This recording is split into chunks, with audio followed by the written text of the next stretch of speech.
welcome to the film and TV channel. We have a movie review today and we're going over to Raccoon City. Yes, Raccoon City. Hey, memories for me, this one. We'll speak about that later. Resident Evil, Welcome to Raccoon City. Yes, a 15 certificate, 107 minutes watch time. And for once, I don't mind the watch time. You know me, I usually think they're a bit overly long films, but that just about worked for me, this one. Written and directed by Johannes Roberts. Adapted, of course, from the stories of the first and second games by Capcom.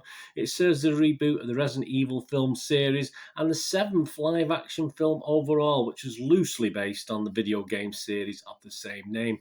The film stars Kea Scodelario, Hannah John Kamen, Robbie Amwell, Tom Hopper, Avon Jogia, Donald Logue and Neil McDonough. Yes, and it's set back in 1998. That's a good year. I've been doing something on that in my football vlogs, 97, 98, so it's quite a coincidence. Once the booming home of pharmaceutical giant Umbrella Corporation, of course, Raccoon City is now a dying Midwestern town.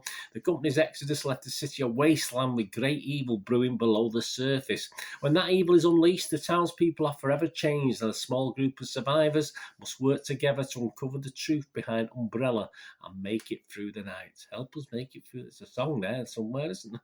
All these comments and scores are the 27th of November 2021 at 5 p.m. UK time. Rotten Tomatoes, well, they're a bit rotten on it, guys. They didn't like it. 26% only of the 35 reviewers are positive, so that's just about a quarter. I mean, so what's that? 35 after that, 18. That's only about 9 of them. 9 of them are positive on this film. An average rating of only 4.9 out of 10 on Rotten Tomatoes. Not very good. Just 9 fresh and 26 rotten. Don't often see that sort of split on scores for a reasonable budget film like this is. The consensus reads, Resident Evil, Welcome to Raccoon City is an affectionately faithful adaptation. Well, that sounds good. That further proves its source material is ill-suited to the big screen. Yeah, I totally disagree with that. Megan Navarro, she was a bit fresh on it, at least. She's from bloodydisgusting.com. Welcome to Raccoon City, she said, is a movie made for the gamers fans by one massive fan. I think it is. Robert succeeds in creating a far more faithful, horror-driven Resident Evil movie. Yes, and so say all of us. Well, me anyway. Brian Tellerico, though, he didn't like it. He was a bit of a misery. RogerEbbett.com. Roger Ebert, don't say Egbert then. Ebert. Choppy action and clunky storytelling hold Raccoon City back from becoming the dread-inducing nightmare that hardcore fans know the game series to so often be. Yeah, he wasn't as scary as playing the game, I must admit, I will give you that. Yeah, I never really thought, I've just reread this now, I didn't really think about it when I was looking at it and copy and pasting from his script, from what he said. But yeah, I understand that actually, because it's, the game scared me to death, guys. I don't know what it did to you, but it frightened me to death. I was happy to get in those little rooms with where you could save it to tape and that nice little music played in the background, not the horrible music you got when there's a chance a monster or a zombie or a creature a morphed creature was going to get you. So yeah, I have to agree with that. So I'm not going to alter how I feel about the film, but it could have actually been a bit darker. It could have actually been a bit scarier. But obviously, as I said, it had a reasonable budget, but it wasn't massive, so they had to work within that.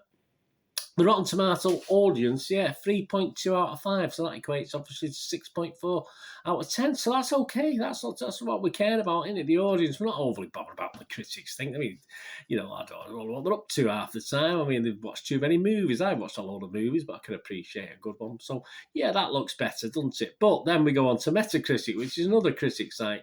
Of course, we've got 44 out of 100, but only 15 critics, but 44 out of 100 is not very good, is it, guys? I mean, that's 5 positive, 7 mixed, and just 3 negative. So not a total disaster, but some of the comments on there, the film has scored anywhere between 20 out of 100 and 80 out of 100 by the 15 critics that have actually bothered to put stuff on there. A couple of their negatives. It says, overstuffs itself with so many characters and plot points that nothing has room to develop. Yeah, I don't think it's too overstuffed. I think it's okay. Perhaps a character or two less, but no, I thought it was okay. Another criticism, the film's bevy of unexplained details. Well, yeah, I mean, I think for someone who doesn't know the game, it might be a bit more confusing. Dropped subplots, yeah, paper-thin characterizations. I don't totally agree with that. I'll get onto that in my little thoughts. And fright-free mayhem would disappoint. Yeah, again, we get this fright-free, aren't we? As I said, it wasn't so fantastically scary. I'm thinking about changing my score. No, I'm not, guys. I did enjoy it. And some of the positives, though. The film's a gleeful trip back to Spencer Mansion and Raccoon Police Department aimed squarely at the fans. It is. The film is empty-headed, good fun that's blessedly under 2 hours and has just enough character development. There you go. He's going against what the other guy said, to make you kind of care when someone gets bitten. Yeah, I don't disagree with that. But there we go. So what does Internet Movie Database say? What do Joe Public, the guys who spent the moolah going to the cinema to watch this, say? Well, it's not quite getting my wonderful. I like to see a film get at least 6 out of 10. That's a watchable score for me if you want to watch any of my reviews. This is getting. I've ignored the 10 out of 10s. I ignore the 1 out of 10s. I just take them out completely. I used to do it and I didn't do it sometimes, but now I just totally take it out. So we're left with 5.7 out of 10, which is split. 959 people have scored it between 6 and 9, and not just, but a lot. 599 have scored it between 2 and 5. So overall, the positives comes to about 62%. I think that's a fair reflection. As I say, it was a bit closer to the Rotten Tomatoes audience as well, if you think about it, wasn't it? So even though it's showing 5.7 out of 10, I think that's a little bit skewed with the 0 out of 10s that have been given, and obviously, the 10 out of 10s as well is a little bit skewed. Nothing's worth 10 out of 10 and 1 out of 10. Right, my little thoughts. I think you get the gist of, yes, that little criticism about it not perhaps being as scary as it could have been. Possibly that is a criticism, but I just enjoyed it as an action movie, really, rather than perhaps a horror, which is probably weird for a zombie film, isn't it? But I think we've become hardened. We've become hardened to this zombie stuff anyway, haven't we? So I don't think it's particular. I watch Walking Dead. I'm not particularly scared.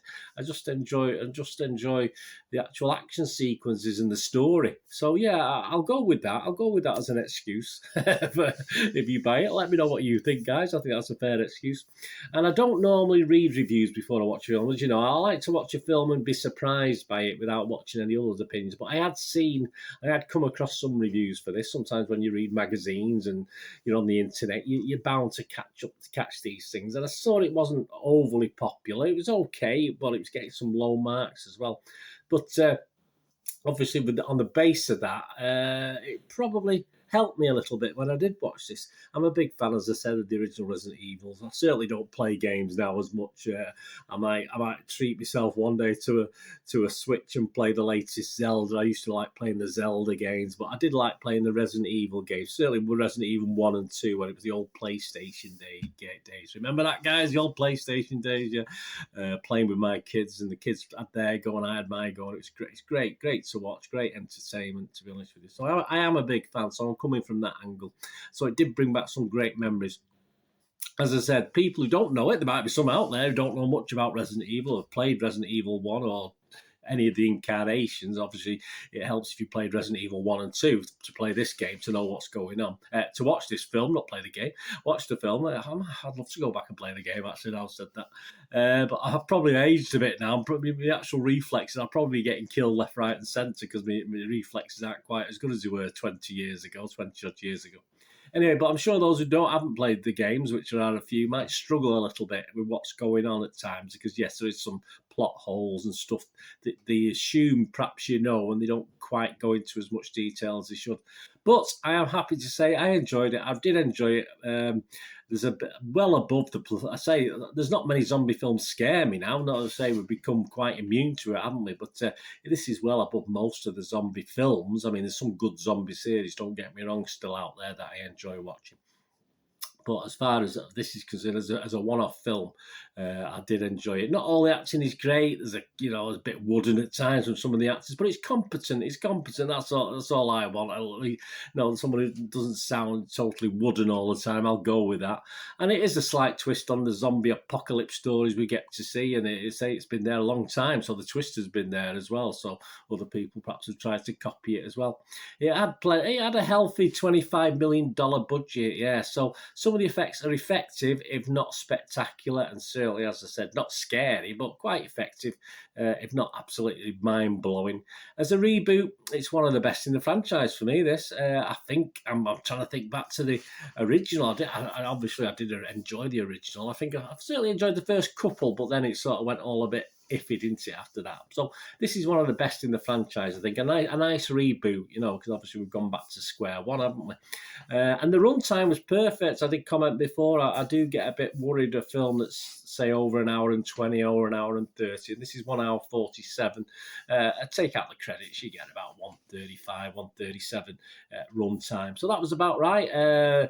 The character development was okay. It was good enough, and it was good enough for me to care about some of the characters as well, which doesn't always happen. Sometimes I couldn't care less if they got bit or slaughtered, to be honest with you. But at least with this, I did care about certainly 3 or 4 of the characters. I wanted them to survive, so obviously they didn't. I was upset. If they did, great. You know, that made the film for me. I like to invest in the characters, and we got to know a little bit. I say we did know anyway. We didn't know about certain characters, say, because again, where the game's concerned. But so again, it's maybe because we've got that advantage if you played the games and stuff. But as I say, we didn't go into magnificent detail, but you got the gist of it, and I think that's fair enough. So there you go. For me and fans, I think a point perhaps higher in my ranking than perhaps it would have been if I hadn't known anything about it. But I think I would have still enjoyed this, even if I didn't know it was Resident Evil.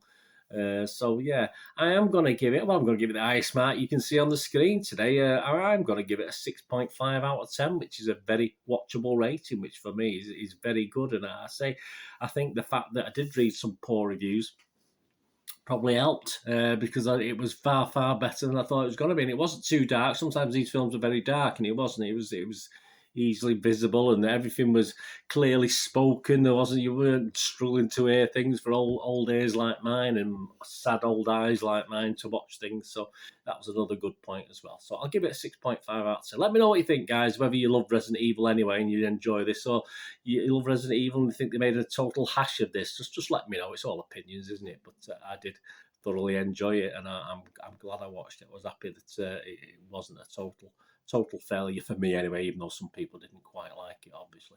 Anyway, thanks for watching, guys. What are you going to do the rest of the day? Have a great one. Look after yourselves, look after your friends, look after your families. More important, let's all look after each other. With me here again on the Film and TV channel. Or if you're interested in football, please check out my Citizen channel, my channel on my team, Manchester City. Or if you know somebody who might be interested, please give them a kick in my direction. I'll be very grateful. But if you don't, and it's back on air with me again, I only ask one thing, don't I? Please stay safe, everyone. Thanks for watching. Bye for now.